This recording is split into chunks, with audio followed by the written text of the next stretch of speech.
Hi, everybody. Gary Francione for the Abolitionist Approach. You know, people who reject veganism as a moral baseline seem to come up with an endless number of really silly arguments. I heard one recently that I want to discuss with you. The argument goes as follows. You've got four people. They all consume roughly the same amount of animal products. Three of them reduce by one-third the amount of animal products that they're consuming. That's equal to one person who goes vegan. Well, because they're all reducing suffering to the same degree. And since it's hard, so very hard to go vegan and to advocate for veganism, aren't we better off promoting reducetarianism? The answer is no. First of all, you're not reducing suffering to the same degree when you go vegan. You're reducing it to a greater degree because the three people who are consuming their intake of animal products are still wearing animals and still otherwise using them. The vegan isn't. So the vegan is actually reducing suffering more. But let's assume, for argument's sake, that the three people, by reducing their consumption by a third, are reducing suffering in that sense to the same degree that the one person is reducing it who is vegan. Is it the same thing morally? And the answer is no, of course it's not.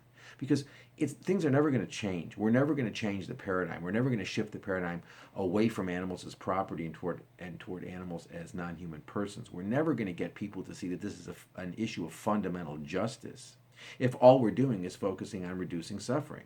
If all we need to do to satisfy our moral obligations to animals is eat fewer animal products, well, we're never really going to change anything, right? We're never really going to change thinking. We're never really going to change society. Things are always going to continue exactly as they are now. People will eat more, they'll eat less, but things are never going to change.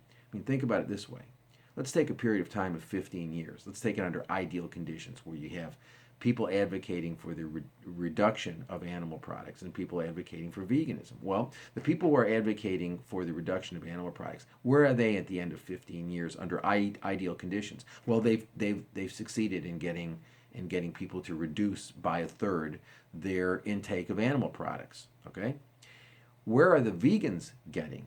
Well, if one person becomes vegan and then persuades one other person in the following year to go vegan, and that is repeated on a 15-year basis under ideal conditions, we have a vegan world. Because if one person can persuade another person and then that is repeated and repeated and repeated, then we've got a vegan world. Now, neither of those situations is going to obtain. The point is that if what we're doing is encouraging people to reduce suffering, we've still got a world in which animals are being exploited.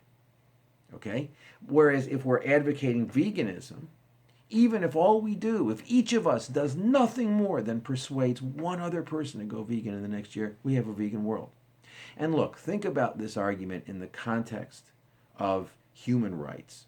If I were to say, look, sexism is a real problem, because it is. Sexism is a serious, pervasive problem. So, is there a difference between three sexists reducing their sexist conduct by a third and one person who embraces equality and rejects sexism entirely? The answer is, of course there is. Wouldn't we be advocating that people reduce their sexist, misogynistic conduct by a third? No, we advocate to the rejection of sexism. We see in the human context these are not the same things. Part of the other problem with this argument is that it rests on the idea that veganism is really difficult, which is something that a lot of animal people promote. That's wrong.